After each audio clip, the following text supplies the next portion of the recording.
નમો અરિહંતાણં નમો સિદ્ધાણં નમો વૈરિયાણં નમો વજ્જાયાણં નમો લોયે સર્વસાહુણં નત્વા જિનેન્દ્રં ગતિસર્વદોષં સર્વજ્ઞદેવં હિતદર્શકં ચ શ્રીજૈન સિદ્ધાંત પ્રવેશિકેયં વિરચ્યતે સ્વબુદ્ધ્યાં હિતાયાં. આચાર્ય પંડિત શ્રી ગોપાલદાસજી બરૈયાકૃત લઘુ જૈન સિદ્ધાંત પ્રવેશિકા એનું બીજો અધ્યાય કર્મનું સ્વરૂપ ચાલે છે. એમાં આપણે ગઈકાલે 320 નંબરનો પ્રશ્ન હતો, કશાય કોને કહે છે, તે આપણે શરૂ કર્યો હતો. તો આપણે એકવાર ખાલી કશાયની પરિભાષા વાંચી લઈએ છીએ. કશાય કોને કહે છે? ઉત્તર: સંજ્વલન અને નો કશાયના મંદ ઉદયથી પ્રાદુર્ભૂત આત્માના પરિણામ વિશેષને કશાય કહે છે. શું કહે છે કે સંજ્વલન કશાયથી ઓળખાણ કરી છે ને? તો આપણે ગઈકાલે જોયું હતું ગુણસ્થાન વિવેચનમાંથી કે પહેલા આપણે જોયું કશાય કોને કહે છે, એને આપણે સમજાતા કે જે પરિણામ આત્માને કશે, દુઃખ આપે, આકુળ વ્યાકુળ કરે, એ બધા પરિણામોને શું કહેવામાં આવે છે? કશાય કહેવામાં આવે છે. અને એની સાથે આપણે જોયું તો એ કશાયના કેટલા ભેદ છે. તો અનંતાનુબંધી, અપ્રત્યાખ્યાનાવરણ, પ્રત્યાખ્યાનાવરણ અને સ્વંદલન, એવા 4 ભેદ આપણે જોયા હતા. એની જે 4 કશાયો, ક્રોધ, માન, માયાલોભ, એની પર ચર્ચા કરી હતી. ત્યારબાદ નો કશાય કોને કહે છે? તો નો એટલે કિંચિત, જેનું ફળ કિંચિત મળે, જે કિંચિત દુઃખ, આકુળતા, આકુળ વ્યાકુળ કરે, તો એ નો કશાય છે. એ પણ 9 પ્રકારની છે, એની પણ આપણે ચર્ચા કરી હતી. ત્યારબાદ આપણે જોયું કે આ કશાયોને સમજવા માટે કે આપણે પહેલાથી 14 ગુણસ્થાનનું વિભાજન પણ આપણે જોયેલું કે 1 થી 4 ગુણસ્થાન છે એ દર્શન મોહની ક્રમની અપેક્ષાથી છે. 5 થી 12 ગુણસ્થાન, 8 ગુણસ્થાન છે ચારિત્ર મોહની ક્રમની અપેક્ષાથી છે. અને જે 13મું ગુણસ્થાન છે એ કેવળ જ્ઞાનનો સદભાવ અને યોગના સદભાવની મુખ્યતાથી છે. અને 14મું ગુણસ્થાન છે એ કેવળ જ્ઞાનનો તો સદભાવ છે પણ યોગનો અભાવ છે. એવી રીતે આપણે એના ભેદ જોયેલા. ત્યારબાદ આપણે એક મુખ્ય પોઈન્ટ જોયો તો આપણે કે આ જે 14 ગુણસ્થાનો આપણે જોયા, એ 14 ગુણસ્થાનોની અંદર કયા કયા ગુણસ્થાનમાં કઈ કઈ કશાય હોય છે, તો એ કશાયને સમજાતા, એ કશાયનું સ્વરૂપ શું છે એ સમજાતા, મતલબ અને એને ઉદાહરણના માધ્યમથી અને એનો વાસનાકાળ પણ સમજાતા. જેમ કે પહેલું, બીજું ને ત્રીજું ગુણસ્થાન છે એમાં સમ્યક્ત્વ નથી, તે મિથ્યાત્વના ગુણસ્થાન કહેવામાં આવે છે. એમાં અનંતાનુબંધી કશાય હોય છે. એ કશાય સુમેરુ પર્વત સમાન છે, એ રીતે આપણે એને દ્રષ્ટાંતથી સમજાતા. અને એનો વાસનાકાળ અનંતાનુબંધી કશાયનો સંખ્યાત અસંખ્યાતને અનંતકાળ સુધીનો હોય છે. ત્યારબાદ આપણે જોયું કે ચોથા ગુણસ્થાને જે અપ્રત્યાખ્યાનાવરની કર્મ હોય છે, કશાય હોય છે, અપ્રત્યાખ્યાનાની કશાય હોય છે. એ કશાયને ઊંચા પર્વત સમાન જોયું હતું આપણે. સુમેરુ પર્વતમાંથી મહાન પર્વત સમાન જોયું હતું. તો અને એનો વાસનાકાળ આપણે જોયો તો 6 માસનો જોયો હતો. ત્યારબાદ આપણે પ્રત્યાખ્યાનાવરની જે કશાય હતી એને આપણે પર્વત સમાન જોઈ હતી અને એનો વાસનાકાળ 15 દિવસનો હતો. અને ત્યારબાદ તે સ્વંદલન કશાય છે મુનિ દશામાં, એ કશાયને આપણે એનો વાસનાકાળ આપણે જોયો તો કે અંતર્મુહૂર્ત હોય છે. તીવ્ર કશાય હોય સ્વંદલનની, કે મંદ કશાય હોય, અંતર્મુહૂર્તથી વધારે એમાં ટકતા નથી. એટલે 6ઠું, 7મું ગુણસ્થાન થયા કરે છે. એટલે આપણે એને લકીરના માધ્યમથી બી સમજાતા કે અનંતાનુબંધી કશાય એ પથ્થરની લકીર સમાન છે. અપ્રત્યાખ્યાનાઓની કશાય એ ભીની માટીમાં લકીર સમાન છે. પ્રત્યાખ્યાનાઓની કશાય એ કોરી રેતીમાં લીટી સમાન છે. અને આ જે મુનિરાજને સ્વંદલન કશાય હોય છે એ પાણીમાં લીટી કરો એ સમાન હોય છે કે પાણીમાં લાકડીથી લીટી કરો પાછળ પાછળ ભૂસાતી જાય છે. તો આપણે આટલું સ્વરૂપ જોયું હતું. અને એક પ્રશ્ન ઓર બી જોયો હતો કે જે આ અનંતાનુબંધી ચારિત્ર મોહની કર્મની પ્રકૃતિ છે, પણ એમાં સમ્યક્ત્વનો ઘાત કેમ થાય છે? તો નિમિત્તની અપેક્ષાએ એને એમ કહેવામાં વાંધો આવતો નથી, એ પણ આપણે જોયેલું. અને અંતે આપણે એવું નક્કી કર્યું હતું કે જે આ અનંતાનુબંધી કસાય છે એનો ચોથા ગુણસ્થાને અભાવ હોય છે અને અપ્રત્યાખાનાવરની કસાયનો ઉદય હોય છે. આ ચોથું ગુણસ્થાન છે. તો જે આપણે જેને અનંતાનુબંધી કસાયનો અભાવ કરવો હોય એને ચોથું ગુણસ્થાન પ્રગટ થવું અનિવાર્ય છે, આવશ્યક છે. તો ચોથું ગુણસ્થાન આપણે અહીં સુધી ચર્ચા કરી. હવે આપણે એના માટે જે અવિરતિ સમ્યક દ્રષ્ટિ નામનું ચોથું ગુણસ્થાન છે, તો એ સમ્યક્ત્વની પ્રાપ્તિ કરવાનો ઉપાય શું છે, એની પાત્રતા શું છે? એક તો પહેલાં આપણે સમ્યક દર્શન પ્રગટ કરવાની પાત્રતાના સંબંધમાં થોડી ચર્ચા કરીશું. એના પછી એનો ઉપાય, ખરેખર ઉપાય શું છે એની ચર્ચા કરીશું. અને એ જે સમ્યક્ત્વ છે એના જે 3 ભેદ છે એ ભેદની આપણે ચર્ચા કરીશું. આટલું આપણે થોડી ચર્ચા કરીશું. ત્યારબાદ સમય હશે તો આપણે આગળ પ્રકરણને વધારીશું. તો આપણે પહેલાં સમ્યક દર્શન અનંતાનુબંધીના અભાવ માટે સમ્યક્ત્વ હોવું જરૂરી છે. તો એ સમ્યક દર્શન પ્રગટ કરવાની પાત્રતા શું છે એ સંબંધમાં આપણે થોડી ચર્ચા કરીશું.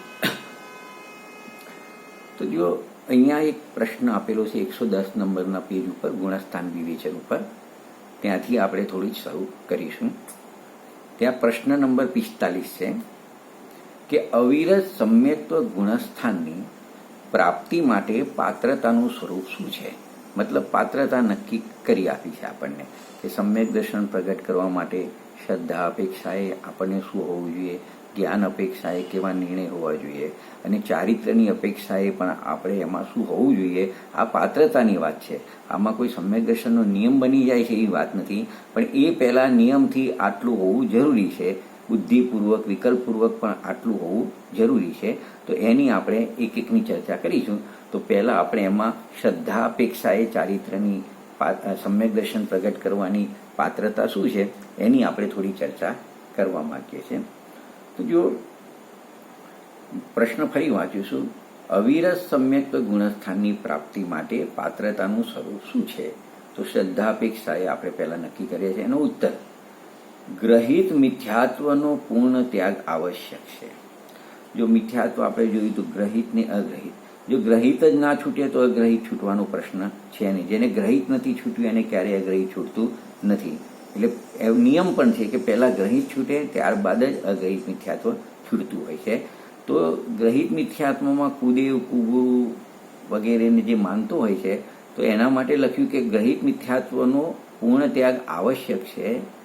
રાગી દેશી દેવી દેવતાઓને માનવા પૂજવાવાળા મિથ્યાદ્રષ્ટિ જીવને આ ચોથું અવિરત સમ્યક્ત્વ નામનું ગુણસ્થાન પ્રાપ્ત થઈ શકતું નથી. એટલે પહેલામાં પહેલી શરત તો આ મૂકી ગ્રહિત મિથ્યાત્વ છોડવાની, અને એમાં રાગી દેશી દેવી દેવતાઓ છે એને માનતો હોય કોઈ તો એ સમ્યક્ત્વને એને પાત્રતા બની શકતી નથી.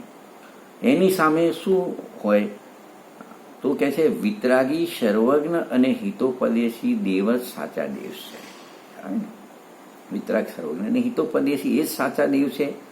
પછી જીનવાણીની વાત કરીએ તો વિતરાગતાની પોષક જ જીનવાણી છે.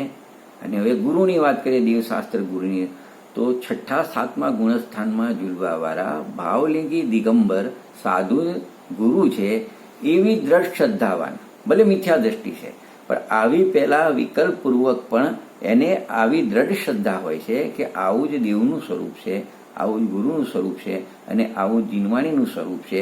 એવી દ્રઢ શ્રદ્ધાને એને હોય છે. એવો મિથ્યા દ્રષ્ટિ જીવ સમ્યક દ્રષ્ટિ થવા માટે પાત્ર બને છે. આ આપણે શ્રદ્ધા અપેક્ષાએ ચર્ચા કરીએ.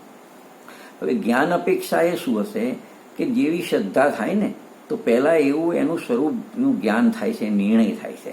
તો આ જે શ્રદ્ધા બતાવી ને એ પ્રકારો પહેલાં જ્ઞાનમાં વિકલ્પાત્મક નિર્ણય થાય છે અને નિર્ણયપૂર્વક એવી શ્રદ્ધા થતી હોય છે. તો અહીંયા શું કહે છે કે સાચા દેવશાસ્ત્ર ગુરુનું જે બહિરંગ ને અંતરંગ સ્વરૂપ છે એનું લક્ષણ નક્કી કરી અને એ દ્રષ્ટિથી એનું નિર્ણયાત્મક જ્ઞાન થવું જોઈએ. અને એવા જ્ઞાનપૂર્વક શ્રદ્ધા થાય તો આવો જ્યાં સુધી દેવશાસ્ત્ર ગુરુનું અંતરંગ બાહ્ય સ્વરૂપનો નિર્ણય ના થઈ શકે ત્યાં સુધી એવા જ્ઞાન વગર પણ એને આગળ પાત્રતા બનતી નથી. તો દેવશાસ્ત્ર ગુરુ ત્રણેયમાંથી એક પણ ના સ્વરૂપ સંબંધમાં જો એને અજ્ઞાન હોય, એને વિપરીત શ્રદ્ધા હોય, તો પણ એ સમ્યક્ત્વનો પાત્ર બની શકતો નથી. એક સંબંધમાં ભૂલ છે તો એની ત્રણેય સંબંધમાં ભૂલ છે. એટલે ત્રણનું એનું જે સ્વરૂપ છે એનો યથાર્થ નિર્ણય અને એ યથાર્થ શ્રદ્ધાન જેવું એનું સ્વરૂપ છે એવું શ્રદ્ધાન પણ હોવું જરૂરી છે. હવે ચારિત્ર અપેક્ષાએ થોડો વિચાર કરીએ તો ચારિત્ર અપેક્ષાએ શું લીધું છે અહીંયા કે પહેલું તો અન્યાય, અનીતિ અને અભક્ષ. અન્યાય, અનીતિ અને અભક્ષનો બાહ્ય ત્યાગ અને સદાચારી જીવન. આટલું ન હોય તો એને આ ધર્મ સમજવો ઘણો કઠિન છે. કારણ કે એ બહાર જ અન્યાય, અનીતિ, અભક્ષ અને સદાચારી જીવન નથી તો એને એવો ટાઈમ જ નથી મળવાનો પોતાનું સ્વરૂપ સમજવાનું, દેવનું સ્વરૂપ સમજવાનું, શાસ્ત્રનું સ્વરૂપ સમજવાનું, એનો નિર્ણય કરવાનો. તો એ જ્યાં સુધી એ નિર્ણય નહીં કરે ત્યાં સુધી એને યથાર્થ ઉપદેશ પ્રાપ્ત નહીં થાય. અને યથાર્થ ઉપદેશ નહીં થાય તો ત્યાં સુધી એને પોતાનું સ્વરૂપ કેવી રીતે મેળવશે? તો સ્વરૂપનું પણ જ્ઞાન શ્રદ્ધાન થશે નહીં. માટે અન્યાય, અનીતિ, અભક્ષનો ત્યાગ અને સદાચારી જીવન આવું ન હોય તો ધર્મ સમજવો ઘણો કઠિન છે. મતલબ આ હોવું જરૂરી છે. જૈન કુળાચાર પાળવા માટે અથવા 8 મૂળ ગુણો અને જૈન કુળાચાર પાળવા માટે જે 3 મકાર છે ને, મધ, માંસ ને મધુ, એ 3 મકાર અને 5 ઉદંબર ફળનો ત્યાગ કરવો એ 8 મૂળ ગુણ છે. તો એને બુદ્ધિપૂર્વક 8 મૂળ ગુણોને ધારણ કરવા પડે છે. એના વગર પણ એની પાત્રતા બની શકતી નથી. તો આ થયા એક સામાન્ય પોઈન્ટ. હવે આપણે થોડું જે અન્યાય, અનીતિ ને અભક્ષ આવ્યું ને એ સંબંધમાં થોડી ચર્ચા કરી લઈએ કે અન્યાયનો ત્યાગ એટલે શું, અનીતિ કોને કહેવી અને એનો ત્યાગ કરવાની વાત છે, અભક્ષને કોને કહેવું એના ત્યાગની વાત છે. તો આપણે પહેલા અન્યાયને જોઈશું કે એના જીવનમાં આવો અન્યાય હોય તો સમ્યક્ત્વની પાત્રતા બનતી નથી.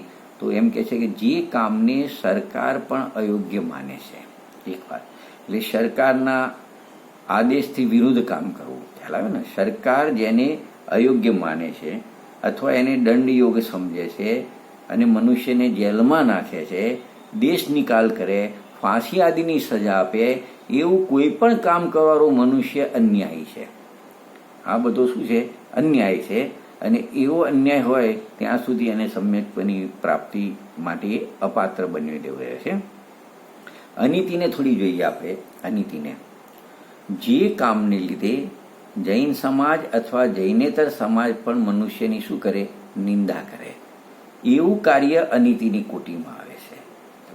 લોકો પણ જોઈને કહે કે આ કેવું અનીતિ કરી રહ્યો છે. એવું જે કોઈ કાર્ય હોય, જેમ કે સમજો કે વૃદ્ધ માતા પિતાની સેવા ન કરવી, બીજાની નિંદા કરતા રહેવું અને લૌકિક નીતિથી પણ વિરુદ્ધ આચરણ રાખવું વગેરે બધા જે ભાવો છે, બધા ભાવ દીપિકામાં તમે જોશો તો આનો થોડો વિસ્તાર ઘણો વધારે છે તો તમને મળી રહેશે. પણ આ તો મુખ્ય રૂપથી આપણને ખ્યાલ આવે તો એ બધા પરિણામ અનીતિના છે અને એ પણ સમ્યક્ત્વની પાત્રના અયોગ્ય છે. હવે અભક્ષની વાત આપણે થોડી કરીશું કે જે ખાવા પીવાની જૈન શાસ્ત્રોમાં સહમતિ નથી એવી વસ્તુઓનું ભક્ષણ એને અભક્ષ કહેવામાં આવે છે. જેમ કે અનંતકાય જીવ, જેમાં છે એવા પદાર્થો અનંતકાય જીવ. તો કાંદા, લસણ, મૂળા, બટાટા, શકરકંદ, ગાજર આદિ જમીન કંદનું ભક્ષણ કરવું, એમાં અનંતકાય જીવો હોય છે. અનંતકાય જીવનો દોષ હોય છે. એમાં ત્રસકાય નથી, એના શરીરમાં લોહી માંસ નથી હોતું, પણ અનંતકાયનો દોષ લાગે છે એમાં. પછી રાત્રિ ભોજન કરવું, અળગણ પાણી વાપરવું, આ બધા અભક્ષની કોટીની ગણતરીમાં આવે છે. આ પ્રકારે હવે ત્રણેયને ભેગું અન્યાય, અનીતિ અને અભક્ષના બુદ્ધિપૂર્વક ત્યાગી પાત્ર જીવ એ સમ્યક્ત્વની પ્રાપ્તિના અધિકારી સમજવા જોઈએ અથવા એના પાત્રતાના અધિકારી સમજવા જોઈએ.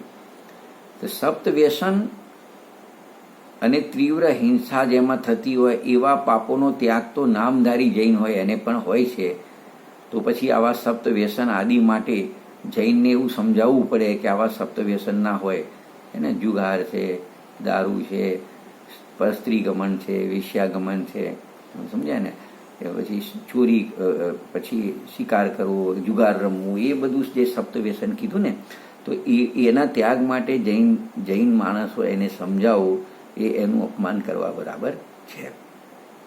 હવે સમજો આની બાબતમાં, આ બધી ત્યાગની બાબતમાં પછી અણુવ્રત મહાવ્રત પણ આગળ આવતા હોય છે. તો સમજો કે મુખ્ય વાત છે આપણે સમ્યક્ત પ્રગટ કરવાની. આ બાજુ દેવાદિકની પ્રતીતિની વાત આવી અને આ બાજુ વ્રત તપાદીની વાત આવી, બરાબર છે. તો મોક્ષમાર્ગ પ્રકાશકના 261 નંબરના પેજ ઉપર એનો આ વિષયમાં ખુલાસો કરેલો છે કે સમ્યક્ત્વની સાથે શું હોવાનો નિયમ છે ને શું હોવાનો નિયમ નથી.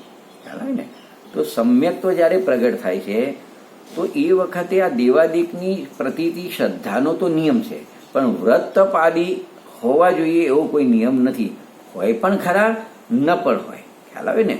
કોઈને એના વગર પણ સમ્યક્ત્વ થઈ જાય, વ્રત તપ વગર, અને સમ્યક્ત્વ પ્રગટ કરીને પછી વ્રત તપ ધારણ કરે, અને કોઈને પહેલેથી હોય અને સમ્યક્ત્વ પ્રગટ કરે, પણ એના હોવાનો નિયમ નથી. ત્યારે દેવાદિકની જે પ્રતીતિ છે એ તો નિયમપૂર્વક એના જીવનમાં હોય છે ને હોય છે. એના વગર ક્યારેય સમ્યક દર્શન થતું નથી. તો અહીંયા જે શાસ્ત્રમાં લખ્યું છે આપણે વાંચીએ છીએ કે આ વિષય સંબંધી મોક્ષમાર્ગ પ્રકાશકમાં પાના નંબર 261 ઉપર અત્યંત માર્મિક કથન આવ્યું છે.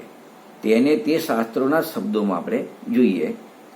કોઈને દેવાદિકની પ્રતીતિ અને સમ્યક્ત્વ યુગપદ હોય છે, તથા વ્રત તપ સમ્યક્ત્વની સાથે પણ હોય છે અને આગળ પણ હોય છે, આગળ પાછળ પણ હોય છે. માટે શું નક્કી થયું કે આગળ પાછળ હોય ને એટલે ન પણ હોય, આગળ સમ્યક વખતે ન પણ હોય, પછી પણ થાય. માટે દેવાદિકની પ્રતીતિનો તો નિયમ છે, તેના વિના સમ્યક્ત્વ થતું નથી.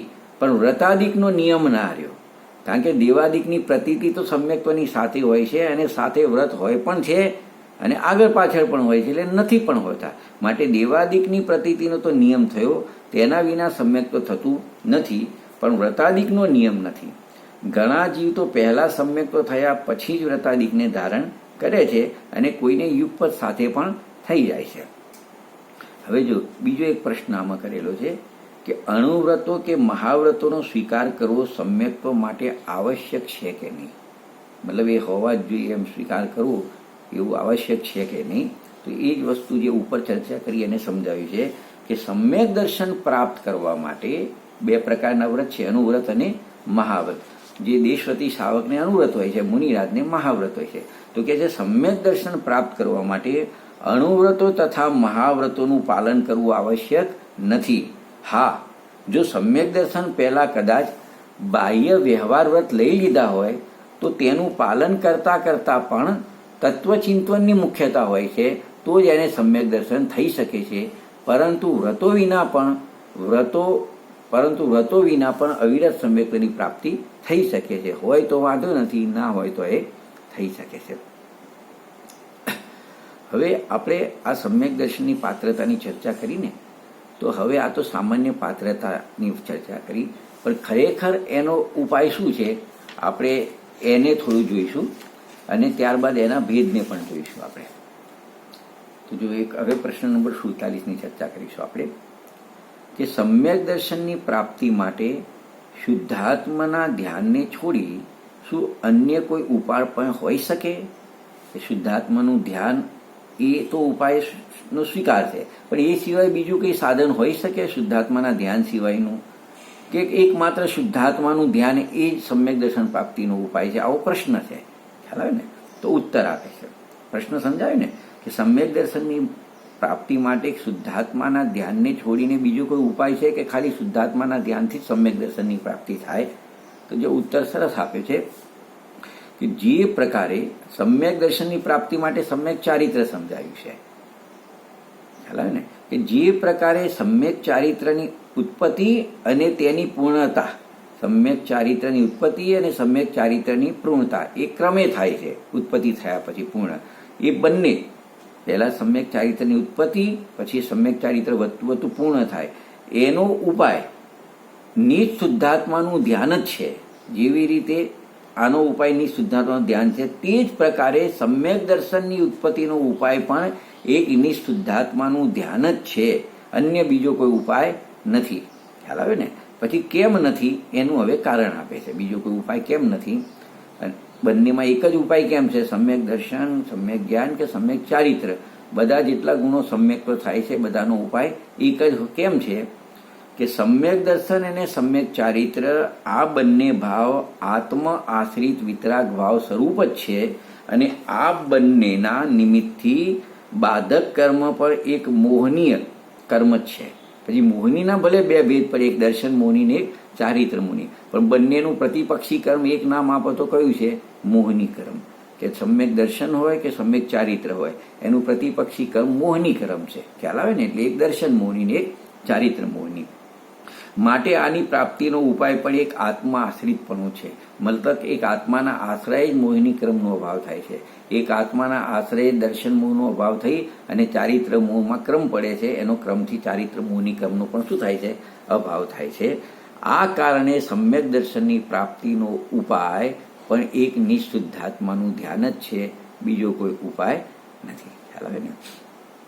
હવે જો હજુ થોડું સમ્યક દર્શનનું ગુણસ્થાન છે ને, તો સમ્યક દ્રષ્ટિ કોને કહે છે અને એના સમ્યક દ્રષ્ટિ જીવના કેટલા ભેદ છે એ થોડી ચર્ચા કરેલી છે. આપણે એને પણ જોઈ લઈએ છીએ કે જો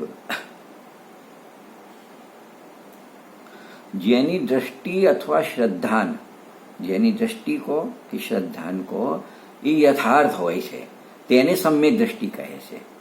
આ એક વાત. અને એની સાથે કીધું સંયમ રહિત સમ્યક દ્રષ્ટિને અસંયત સમ્યક દ્રષ્ટિ કહે છે. બરાબર ને? એને સંયમ નથી, શ્રદ્ધાન છે એને યથાર્થ શ્રદ્ધાન, પણ એને સંયમ રહિત છે, સંયમ નથી, તો એને અસંયત સમ્યક દ્રષ્ટિ પણ એને કહે છે. તે સમ્યક દ્રષ્ટિ જીવ ત્રણ પ્રકારના હોય છે. બરાબર ને? એક શાયિક સમ્યક દ્રષ્ટિ, એક વેદક સમ્યક દ્રષ્ટિ અને એક ઔક્ષમિક સમ્યક દ્રષ્ટિ.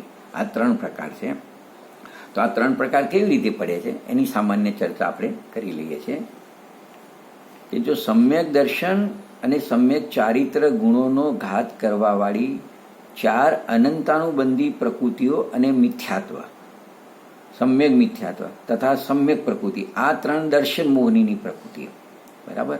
આ રીતે 7 પ્રકૃતિઓની વાત કરી. કેટલી કરી? 7. ચારિત્ર મોહનીની અનંતાનુબંધીની 4 લીધી. અનંતાનુબંધી ક્રોધ, અનંતાનુબંધી માન, અનંતાનુબંધી માયા અને અનંતાનુબંધી લોભ. એ ચારિત્ર મોહનીની 4 પ્રકૃતિ લીધી. 7 કરવાની છે. અને દર્શન મોહનીમાંથી કેટલી લીધી? મિથ્યાત્વ, સમ્યક મિથ્યાત્વ અને સમ્યક પ્રકૃતિ. એ 3 લીધી. તો 4 ને 3 7 પ્રકૃતિનો સર્વથા વિનાશ થાય, મતલબ સત્તામાંથી જ એનો નાશ થઈ જાય. આપણે શાયિક સમ્યકત્વનું પણ જોઈ હતી પરિભાષા કે સત્તામાંથી જ એનો શું થઈ જાય? નાશ થઈ જાય. તો એ જીવને શાયિક સમ્યક દ્રષ્ટિ કહેવામાં આવે છે. અને આ જ 7 પ્રકૃતિઓના ઉપશમથી જીવને ઉપશમ સમ્યક દ્રષ્ટિ કહેવામાં આવે છે. તો 2 સમ્યક તો થઈ ગયા, શાયિક સમ્યક દ્રષ્ટિ અને ઉપશમ સમ્યક દ્રષ્ટિ. હવે જો શું કહે છે?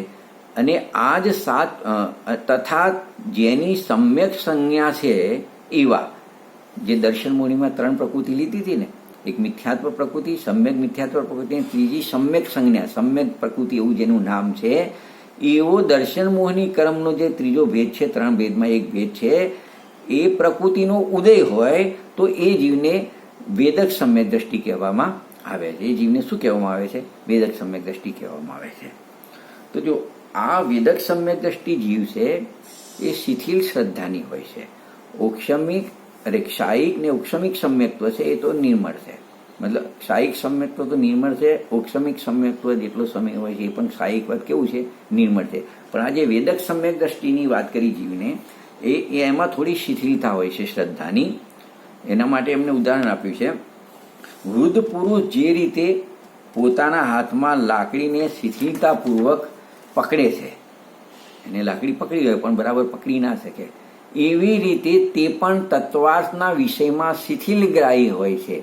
તેથી કુહેતુ અને કુદ્રષ્ટાંતથી તેને સમ્યક્ત્વની વિરાધના થવામાં વાર લાગતી નથી. એ પોતે સમ્યક્ત્વ છે પણ એનું શ્રદ્ધાન, એમ લાકડી આપણે કોઈ યંગ માણસે લાકડી પકડી હોય તો મજબૂત પકડી હોય, અને કોઈ વૃદ્ધ માણસે લાકડી પકડી હોય તો કંઈક નીચે ખરબચડી જગ્યા આવે, ખાડો ટેકરો આવે તો એના હાથમાંથી છૂટી જાય છે. એમ આનું પણ તત્વાર્થ સિદ્ધાંત જે થયેલું છે તત્વના વિષયમાં એવું શિથિલ હોય છે કે એને કોઈ કુહેતુ કે કોઈ કુદ્રષ્ટાંત અથવા કોઈ એવા નિમિત્તો મળી જાય તો એને સમ્યક્ત્વની શું થઈ જાય છે? વિરાધના થઈ જાય છે. ટૂંકમાં આ 3 સમ્યક્ત્વ આપણે સમજ્યા, એને ટૂંકમાં એક લાઈનમાં આપણે સમજવું હોય તો 7 પ્રકૃતિઓના ક્ષયથી જે સમ્યક દર્શન ઉત્પન્ન થાય છે તે ક્ષાયિક છે. તે જ 7 પ્રકૃતિઓના ઉપશમથી ઉત્પન્ન થયેલ સમ્યક્ત્વ એ ઉપશમ સમ્યક દર્શન હોય છે. અને સમ્યક્ત્વનો એક દેશ ઘાતરૂપથી વેદન કરવાવાળી જે સમ્યક પ્રકૃતિ છે એના ઉદયથી ઉત્પન્ન જે થાય એ વેદક સાયોગક્ષમિક સમ્યક્ત્વ છે. એ વેદક સમ્યક્ત્વ એ સાયોગક્ષમિક સમ્યક્ત્વનું ભેદ છે. એટલે એમાં અંતર્ગત એ આવે છે. એ થોડી ડિટેલ છે. સાયોગક્ષમિકમાંથી ક્ષાયિક થાય, વચ્ચે વેદક થાય છે, એ થોડી ડિટેલમાં આપણે અત્યારે જતા નથી. તો આ પ્રમાણે આવું જે અવિરત સમ્યક્ત્વ જેને પ્રગટ થયું, જેને સંયમ નથી થોડો પણ, એને અવિરત સમ્યક્ત્વ કહેવામાં આવશે. અસંયમ સમ્યક્ત્વ કે અવિરત સમ્યક્ત્વ. હવે અહીંયા એવું કહેવા માંગે છે કે એ વખતે આ જીવને જે આપણે મેઇન ટાર્ગેટ કર્યો હતો કે આ અનંતાનુબંધી કસાયનો શું થયો? અભાવ થયો. મિથ્યાત્વની 3 પ્રકૃતિ અને અનંતાનુબંધી ક્રોધમાન માયા લોભનો ઉદયનો શું થયો? અભાવ થયો. તો એ અભાવ થયો તો એને હવે જે 4 કસાય હોય છે ને, અનંતાનુબંધી, અપ્રત્યાખાનાવરણ, પ્રત્યાખાનાવરણ ને સંજ્વલન, તો એમાંથી અનંતાનુબંધીનો અભાવ થયો તો હવે એને એમ કહેવાય છે કે અપ્રત્યાખાનાવરણની કસાયનો શું છે? એને ઉદય છે, એમ આપણે એને કહીશું. તો આ તો થયું 4થું ગુણસ્થાન. હવે આપણે ધીરે ધીરે ધીરે સ્વંજલન કસાય સુધી પહોંચવું છે, કારણ કે આપણે મૂળ કસાય બતાવી છે ને, સ્વંજલન કસાય અને નો કસાયના ઉદયથી પ્રાદુર્ભૂત આત્માના પરિણામને કસાય કહે છે. તો એ ત્યાં સુધી પહોંચવું છે કે તો આ 4થું ગુણસ્થાન થયું. હવે સમજો કે 5મું ગુણસ્થાન જીવને આવે છે. સ્વસન્મુખતાના આશ્રયમાં વિશેષ પોતાના આત્મ સ્વરૂપની એકાગ્રતા લીનતા કરે છે અને વિતરાગ ભાવની વિશેષ વૃદ્ધિ કરે છે, મતલબ 4થા કરતાં વધારે વૃદ્ધિ કરે છે અને કસાયોને હીન કરે છે. તો એ વખતે એને શું હોય છે? તો આપણે થોડું 5મ ગુણસ્થાન સમજવું જરૂરી છે.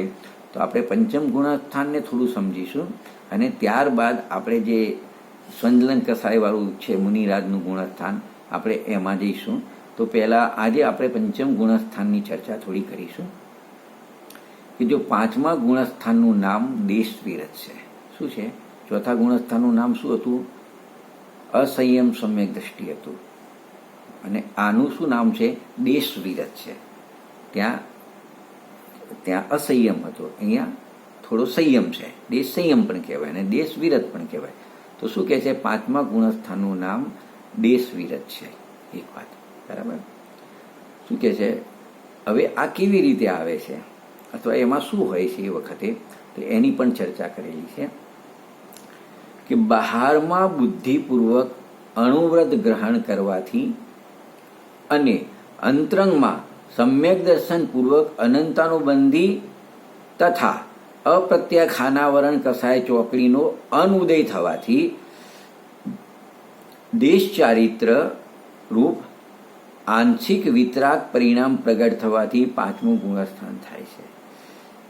જો સમજો કે 4થા ગુણસ્થાનમાં અનંતાનુબંધી કસાયનો ઉદય નહોતો. અહીંયા શું થયું કે અનંતાનુબંધીનો ઉદય નહોતો, એની સાથે સાથે અપ્રત્યાખાનાવરની કસાય ચોકડી છે ને, ક્રોધમાન માયેલો, એનો પણ અનુદય થયો. એના પણ ઉદયનો શું થયો? અભાવ થયો. તો પછી એને શું થયું કે 2 વસ્તુ બતાવી નિશ્ચય વ્યવહારો. બહારમાં બુદ્ધિપૂર્વક અણુવ્રત ગ્રહણ કરવાનો શુભ રાગ આવ્યો અને અંતરંગમાં આંશિક વિતરાગ પરિણામ પ્રગટ થયા. તો એને કહેવા છે 5મું ગુણસ્થાન કહેવાય છે. દેશવિરત નામનું શું કહેવાય છે? 5મું ગુણસ્થાન કહેવાય છે. મતલબ આપણે એક નક્કી કર્યું, આપણી પાસે જે 4 કસાયોની ચર્ચા ચાલે છે એમાંથી 4થા ગુણસ્થાન એટલી અનંતાનુબંધી કસાયનો અભાવ હતો અને 3 કસાયનો ઉદય હતો. જીવ 5મ ગુણસ્થાનમાં આવે છે એ વખતે એને અનંતાનુબંધીનો તો અભાવ પહેલાં થયેલો હતો અને અપ્રત્યાખાનાવરની કર્મના ઉદયનો પણ અભાવ થાય છે. એટલે 2 કસાયનો અભાવ હોય છે અને 2 કસાયનો એને શું હોય છે? ઉદય હોય છે. 2 કસાયનો શું હોય છે? ઉદય હોય છે. એમ પણ આપણે કહી શકીએ. એટલે એમાં આપણે એને પ્રત્યાખાનાવરણનો ઉદય છે એમ કહીશું. સ્વંજલનનો નંબર પછી આવશે. હોય છે ખરા, પણ જે આગળ હોય એ એમાં ગણાય. હવે શું કહે છે? કે એ પ્રશ્ન કર્યો છે કે કોઈ મનુષ્ય અણુવ્રતોને ગ્રહણ કરે, જે એમના વ્રત કીધા છે ને એ પ્રકારના અણુવ્રતોને ગ્રહણ કરે અને તેને બે કસાયના અભાવપૂર્વકની વિતરાગતા વ્યક્ત ન હોય. અણુવ્રત લઈ લીધા પણ જે બે કસાયના અભાવમાં જેટલી વિતરાગતા જોઈએ એટલી વિતરાગતા ન હોય તો તેને પાંચમું ગુણસ્થાન કહેવાય કે ના કહેવાય. તો જો ઉપર એટલા માટે પરિભાષામાં નિશ્ચય પણ બતાવ્યો, વ્યવહાર પણ બતાવ્યો, બરાબર છે. અને જો એ બંને હોય તો પાંચમું ગુણસ્થાન કહેવાય. અને નિશ્ચય વ્યવહાર એનું મતલબ બહારમાં અણુવ્રત આદિના ગ્રહણ કરવાના પરિણામ શુભ રાગ અને અંતરંગમાં બે કસાય ચોકડીના અભાવપૂર્ણ વિતરાગતા, તો એ જે વિતરાગતા છે નિશ્ચય છે અને બારમાં જે અણુવ્રત ગ્રહણ કરવાના શુભ રાગ છે વ્યવહાર છે. આવું ન હોય તો પંચમ ગુણસ્થાન ન હોય, ન કહેવાય. અને છતાં કોઈ માત્ર આવો વિતરાગ ભાવ નથી અને બાહ્યમાં અણુવ્રતો હોય છે એના શુભ રાગથી માને તો એને વ્યવહાર ના કહેવાય, વ્યવહારનો આભાસ કહેવાય. શું કહેવાય એને? વ્યવહારનો આભાસ. એટલે વ્યવહાર નથી પણ વ્યવહાર હોય એને આભાસ થાય છે, પણ એ વ્યવહાર કહેવાતો નથી. વ્યવહાર તો બે કસાયના અભાવપૂર્વકની વિતરાગતા હોય અને સાથે જો આવો શુભ રાગ હોય તો જ એ વ્યવહાર નામ પામે છે. તો જો ફરી પ્રશ્ન વાંચે છે પછી ઉત્તર વાંચે. કોઈ મનુષ્ય અણુવ્રતોને ગ્રહણ કરે છે અને તેને બે કસાય ચોકડીના અભાવપૂર્વકની વિતરાગતા વ્યક્ત ન હોય તો તેને પાંચમું ગુણસ્થાન થશે કે નહીં થાય? ખ્યાલ આવે ને? તો કે છે નહીં થાય. ઉત્તર શું આપ્યો? નહીં થાય. કારણ કે માત્ર અણુવ્રતોના ગ્રહણ કરવા રૂપ રાગ અથવા પુણ્ય પરિણામને દેશ વિરુદ્ધ ગુણસ્થાન નથી કહેતા. કારણ કે આ માન્યતા જેને આવી હોય ને કે આટલું થઈ ગયું એટલે પંચમું ગુણસ્થાન આવ્યું, તો એ તો વ્યવહાર ભાસરૂપ છે એની માન્યતા. એમાં વ્યવહારનો માત્ર શું છે? આભાસ છે. એ વ્યવહાર કહેવાય નહીં. તો શું હોય ખરેખર? તો કે બે કસાય ચોકડીના અનઉદયથી વિતરાગતા રૂપ સાચો ધર્મ વ્યક્ત થઈ ગયો હોય અને તે જ સમયે અણુવ્રત આદિ પાલન કરવાના શુભ પરિણામ પણ ચાલી રહ્યા હોય તો જ દેશ વિરુદ્ધ ગુણસ્થાન હોય છે. કારણ કે ત્યાં વ્યવહાર નિશ્ચયનો શું થઈ ગયો? સુમેળ થઈ ગયો. એટલે બંને સાથે હોય છે. એક હોય ને એક ના હોય એવું ક્યારે બને નહીં. કોઈ એકલી વિતરાગતા છે એમ કે અને આવા અણુવ્રતો નથી અને પંચમ ગુણસ્થાન છે તો એની વાત ખોટી છે. અને કોઈ કે ના અણુવ્રતો છે માટે પંચમ ગુણસ્થાન છે, ભલે વિતરાગતા એના યોગ્ય નથી બે કસાયના ચોકડીના ભાવની, તો એની વાત કેવી છે? ખોટી છે. નિશ્ચય વ્યવહારનો સુમેળ હોવો જરૂરી છે. તો જો અણુવ્રત આદિ કે મહાવ્રત પાંચમા અથવા છઠ્ઠા સાતમા ગુણસ્થાનના ઉત્પાદક કારણ નથી. ઉત્પાદક કારણ નથી એટલે કે કોઈ એમ માની લે કે અંદર વિતરાગ ભાવ તો આવ્યો નથી પણ અણુવ્રત લઈ લીધા એટલે પંચમ ગુણસ્થાનનો ઉત્પાદ થઈ ગયો. અને કોઈ એમ માને કે મહાવ્રતો લઈ લીધા એટલે છઠ્ઠું સાતમું ગુણસ્થાનનો ઉત્પાદ થઈ ગયો. એવું કોઈ માની લે તો જે બાહ્ય શુભ રાગ છે વ્રતોના, અણુવ્રત હોય કે મહાવ્રત, એ કોઈ ગુણસ્થાનના ઉત્પાદક નથી. ખ્યાલ આવે ને? એ તો માત્ર જ્ઞાપક કારણ છે. જ્ઞાપક છે, જ્ઞાપક કારણ છે. જ્ઞાપક કારણ એટલે નિમિત્ત છે. એટલે આવો નિશ્ચય પ્રગટ થાય એની સાથે આવો વ્યવહાર હોય છે. વ્યવહાર હોય છે એને નિમિત્ત કહેવાય છે. અને એ નિમિત્તને જ્ઞાપક કીધું. જ્ઞાપક એટલે એને બતાવે છે. એને શું કહે છે? બતાવે છે. જેમ સમજો કે જ્ઞાપક બતાવું કે અહીંયાથી આપણે બોમ્બેની ટ્રેનમાં બેઠા, બરાબર? આપણે હજુ સમજો કે પ્લેનમાં બેઠા બોમ્બે જવા માટે. હવે એરોડ્રામ તો બોમ્બેથી ઘણું દૂર છે, બરાબર છે. પણ આપણે જ્યારે એ જગ્યા આવી અને આપણે બોર્ડ વાંચ્યું અને આપણે શું કહીશું? બોમ્બે આવી ગયું.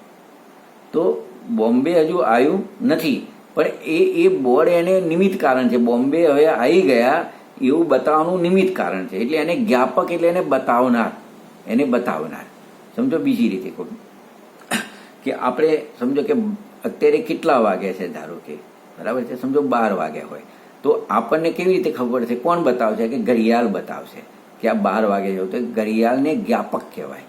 અને આ ઘડિયાળ છે એવું જાણે અને આ ઘડિયાળમાં 12 વાગે છે એવું જાણનાર હોય, મતલબ પર તરીકે એ ગાયક છે અને પેલું જ્ઞાપક કહેવાય છે. આપણે સમજો કાર લઈને જતા હોય, બરાબર છે, તો કિલોમીટરનું કાંટો હોય છે ને, અંદર મીટર હોય છે. તો એ સમજો કે 80 કિલોમીટર 100 કિલોમીટર બતાવ્યું તો એ 100 કિલોમીટર દોડાવતું નથી પણ 100 કિલોમીટર ગાડી ચાલી રહી છે એનું જ્ઞાપક કહેવાય. એનું શું કહેવાય? જ્ઞાપક કારણ કહેવાય. એ નિમિત્ત છે. આપણી ગાડી 100 કિલોમીટરની સ્પીડે ચાલી રહી છે એવું બતાવવાનું એ નિમિત્ત છે. તો એ જે નિમિત્ત છે એને જ્ઞાપક કહેવાય. એને શું કહેવાય? જ્ઞાપક કહેવાય. જો હવે આપણે આ પંચમ ગુણસ્થાનની જે પરિભાષા છે ને એ સિદ્ધાંત ચક્રવર્તી નેમિચંદ્ર આચાર્યદેવે ગોમટસાર જીવકાંડમાં 30 નંબરની શ્લોકમાં એ પરિભાષા લખી છે. દેશ વિરુદ્ધ ગુણસ્થાનની પરિભાષા લખી છે. આપણે એ પરિભાષા થોડી વાંચીએ છીએ.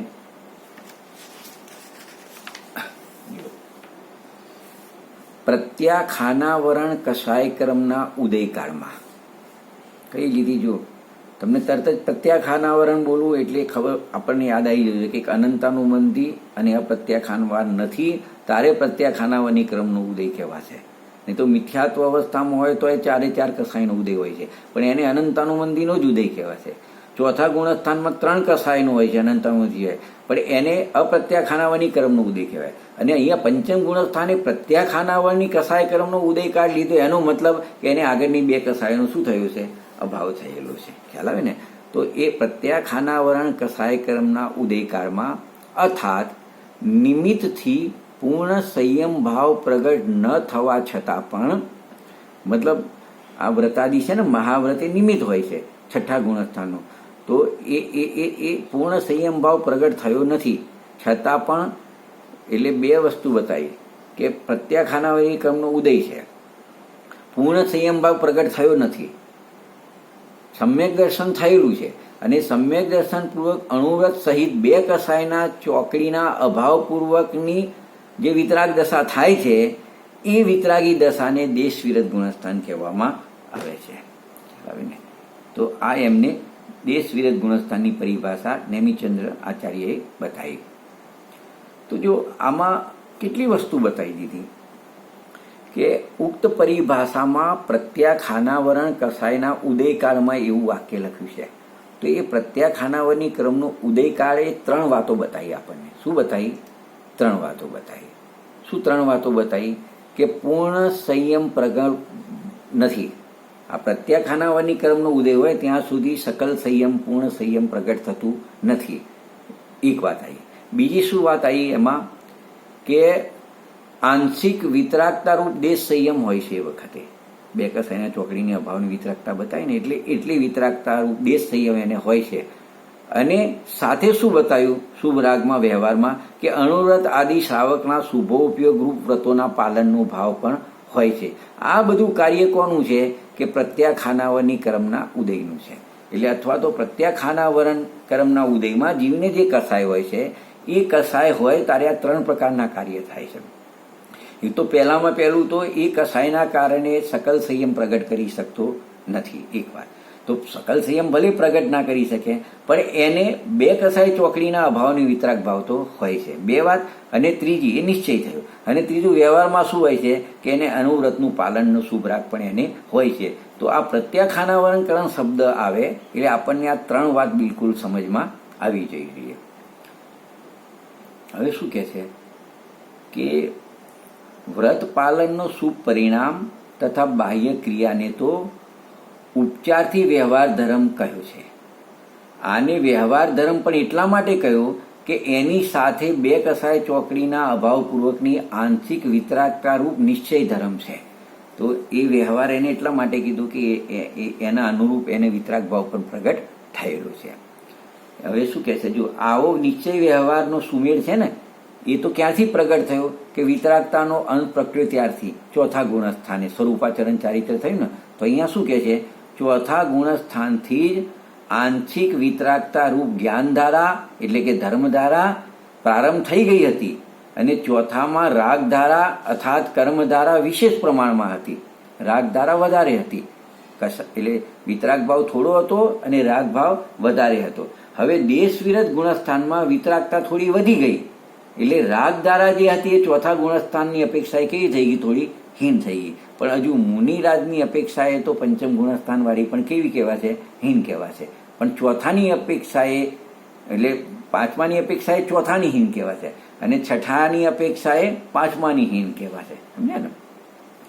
તો હવે એને આપણે થોડું આગળ વિચારીશું કે એ પંચમ ગુણસ્થાનના નામ છે ને એની પણ આપણે થોડી ચર્ચા કરી લઈએ કે વીરતાવિરત. તો વીરતાવિરત એટલે વિરત અવિરત એવું નામ થશે. એ રીતે સંયમાસંયમ એટલે સંયમ અસંયમ, અથવા તેને ખાલી દેશ સંયમ પણ કહેવાય, અથવા દેશ ચારિત્ર પણ કહેવાય, ઇત્યાદિ અનેક નામ પાંચમા ગુણસ્થાન માટે છે. તો દેશ સંયમ એવું કેમ નામ આપ્યું એને? ચાલે ને, દેશ સંયમ, કારણ કે દેશ સંયમ લો એનો મતલબ દેશ અસંયમ પણ છે, તમે સમજ્યા ને? અથવા દેશ વિરત કો એનો મતલબ દેશ અવિરત પણ છે, ગર્ભિત પણ એમાં આવી જાય છે. તો જુઓ, પંચમ ગુણસ્થાન વર્તી જીવ ત્રસ હિંસાથી તો વિરત છે. ત્રસ ને સ્થાવર બે પ્રકારના જીવો છે ને, બરાબર? એમાં ત્રસ હિંસાથી તો વિરત છે, પણ સ્થાવર હિંસાથી અવિરત છે. એટલે દેશ વિરત થયો અને દેશ અવિરત થયો, તેથી આનું નામ વીરતાવિરત સાર્થક છે. પછી જુઓ, અવિરતિની જનરલ વાત કરીએ તો 12 પ્રકારની અવિરતિમાંથી આંશિક રૂપથી સંયમનું પાલન કરે છે. માટે સંયમ થયો, એટલે જે સંયમનું આંશિક રૂપથી પાલન થયું તો બાકીનો શું રહ્યો? અસંયમ રહ્યો. એવું એનું જીવન હોય છે, માટે એને સંયમાસંયમ પણ કહેવામાં આવે છે. અથવા એટલે જે સકલ ચારિત્ર નથી એ નિયમથી એને દેશ ચારિત્ર કહેવામાં આવે છે. હવે આમાં એક વિશેષતા એવી રહેલી છે કે 11 ગુણસ્થાનમાં 11 ભેદ પડે છે. શું પડે છે? 11 ભેદ પડે છે. એ 11 એની 11 પ્રતિમાઓ છે. તો એ 11 પ્રતિમાઓની અપેક્ષાએ દેશ વિરત ગુણસ્થાનના 11 એના ભેદ ઉપભેદ પડે છે. આપણે ખાલી નામ વાંચીએ છીએ, પ્રતિમાના ક્રમથી 11 નામ વાંચીએ છીએ. દર્શન પ્રતિમા, વ્રત પ્રતિમા, સામાયિક, પોષદ, સચિત્યાગ, દીવા મેથુન અથવા રાત્રિ ભોજન, એ બે એક જ છે. પછી બ્રહ્મચર્ય, આરંભ ત્યાગ, પરિગ્રહ ત્યાગ, અનુમતિ ત્યાગ અને ઉદિષ્ટ ત્યાગ પ્રતિમા. આવી 11 પ્રતિમાઓ હોય છે. એવા એના શુદ્ધિના પ્રકારો જોવામાં આવે છે. તો એ પ્રકારે એના 11 ભેદ પડતા હોય છે. હવે જે આ 11મો ઉદિષ્ટ ત્યાગ પ્રતિમા છે ને, એના પણ 2 ભેદ છે, એલ્લક અને શુલ્લક. તો એક વસ્ત્રધારી શ્રાવક એલ્લક હોય છે અને 2 વસ્ત્રધારી શ્રાવક શુલ્લક હોય છે. તો આ પ્રતિમાઓનું સામાન્ય સ્વરૂપ નાટક સમયસારના 14મા અધિકારના 58મા શ્લોકમાં પણ લખ્યું છે. ત્યાં છંદ લખ્યું છે, સંયમ અંશ જગ્યો જહા ભોગ અરુચિ પરિણામ, ઉદય પ્રતિજ્ઞા કો ભયો પ્રતિમાતા કો નામ. મતલબ જ્યાં સંયમનો અંશ પ્રગટ થયો, પરિણામો ભોગોથી વિરક્ત થયા, બસ, અને પ્રતિજ્ઞાનો ઉદય થયો, પ્રતિજ્ઞા લેવાનો ભાવ આવ્યો, એને પ્રતિમા કહેવાય. હે ને? સંયમનો અંશ પ્રગટ થાય, બરાબર છે, ભોગોથી અરુચિ થાય અને પ્રતિજ્ઞા લેવાનો જ્યારે ભાવ આવે તો એને પ્રતિમા કહેવાય. એને શું કહેવાય? પ્રતિમા કહેવાય. તો એમાં થોડું એનો ખુલાસો છે, આપણે જોઈએ છે. સંયમ અથવા ચારિત્રનો અંશ પ્રગટ થયો છે. એમાં 2 કસાય ચોકડીના અભાવપૂર્વકની જે વ્યક્ત વિતરાગતા છે એ નિશ્ચય ચારિત્ર છે. એ શું છે? નિશ્ચય ચારિત્ર. અને વિશિષ્ટ આંશિક વિતરાગતા વ્યક્ત થતા તે જ સમયે સ્પર્શન આદિ 5 ઇન્દ્રિયોના વિષય સંબંધી ભોગોથી વિરક્તિ અને અરુચિના ભાવ એને ઉત્પન્ન થયા છે. આ ભોગ અરુચિ પરિણામ. પેલો જે સંયમ અંશ પ્રગટ્યો એ 2 કસાયના ચોકડીના અભાવપૂર્વકની વિતરાગતા એ સંયમ અંશ પ્રગટ્યો, અને 5 ઇન્દ્રિયોના વિષય સંબંધી જે ભોગથી એનાથી વિરક્તિ થઈ એને કહેવાય ભોગ અરુચિ પરિણામ. અને ત્રીજું પ્રતિજ્ઞાનો ઉદય. 3 વાતો લખી છે ને, 3. તો પ્રતિજ્ઞાનો ઉદય અથવા પંચેન્દ્રિયોના ભોગોથી અરુચિરૂપ ભાવ થવાના કારણે ભોગોનો ત્યાગ કરવા માટે બુદ્ધિપૂર્વક વ્રત લેવાનો જે શુભ ભાવ થયો એને કહેવાય પ્રતિમાનો ઉદય થયો. એટલે પ્રતિજ્ઞા લેવાનો ભાવ આવ્યો, એ વ્યવહાર પ્રતિમા છે. એ શું છે? વ્યવહાર પ્રતિમા છે. આ રીતે 3 ભાવો જે હોય છે એની વાત કરી. કારણ કે જૈન ધર્મ ભાવ પ્રધાન છે. આત્મા તો માત્ર ભાવ જ કરે છે, પણ ભાવ અનુસાર ક્રિયામાં પણ પરિવર્તન થયા વગર રહેતું નથી. અને કોઈ એમ માની લે કે બાહ્ય ક્રિયા બદલી કાઢીએ અને ભાવ બદલાઈ જાય તો એનો નિયમ નથી. મોક્ષમાર્ગ પ્રકાશકમાં એની ચર્ચા કરેલી છે 289 પાના ઉપર, કે ભાવ બદલાતા ક્રિયા બદલાય છે, પણ કોઈ ક્રિયા બદલી કાઢે તો ભાવ બદલાય એવો નિયમ બદલાય પણ ખરા, ના પણ બદલાય. પણ જેના ભાવ બદલાય એનો તો બહારની ક્રિયાઓ બદલાય ને બદલાય. એટલે ભાવોની પ્રધાનતા છે. અને દોહામાં 3 વિશેષતાઓમાં પ્રથમ 2 અર્થાત સંયમ અને ભોગોથી અરુચિરૂપ વિરક્તાનો ભાવ એ તો વિતરાગ ભાવરૂપ છે, એ નિશ્ચય કહેવાય છે, અને એ નિશ્ચય ધર્મરૂપ છે. અને પ્રતિજ્ઞા ગ્રહણ કરવાનો જે શુભ ભાવ આવે છે એ ઔદૈિક ભાવ છે, એને વ્યવહાર કહેવામાં આવે છે. તો આ રીતે આપણે પંચમ ગુણસ્થાનની ચર્ચા કરી. હવે આપણે થોડું એની જે ચારિત્ર અપેક્ષાએ પણ એનો થોડો આપણે વિચાર કરીશું. તો આજે આપણે અહીંયા વિરામ લઈએ છીએ. આપણે નેક્સ્ટ બીજા સ્વાધ્યાયમાં પંચમ ગુણસ્થાનનો ચારિત્ર અપેક્ષાએ વિચાર કર્યું છે. એમાં એક ખૂબ જ અગત્યની ને માર્મિક વાત છે, અને એ સમજવા જેવી પણ છે, કારણ કે એ ચર્ચા અમુક ગ્રંથોમાં જ આવતી હોય છે. તો એને આપણે સમજીશું, અને ત્યારબાદ આપણે જે મૂળ પ્રકરણ જે સંજલન કસાયવાળું છે ને એમાં જઈશું, કે જે કસાય જેને કહેવામાં આવે છે ત્યાં સુધી આપણે પહોંચીશું આગળના સ્વાધ્યાયમાં. અહીં આપણે વિરામ લઈએ છીએ. જય જિનેન્દ્ર.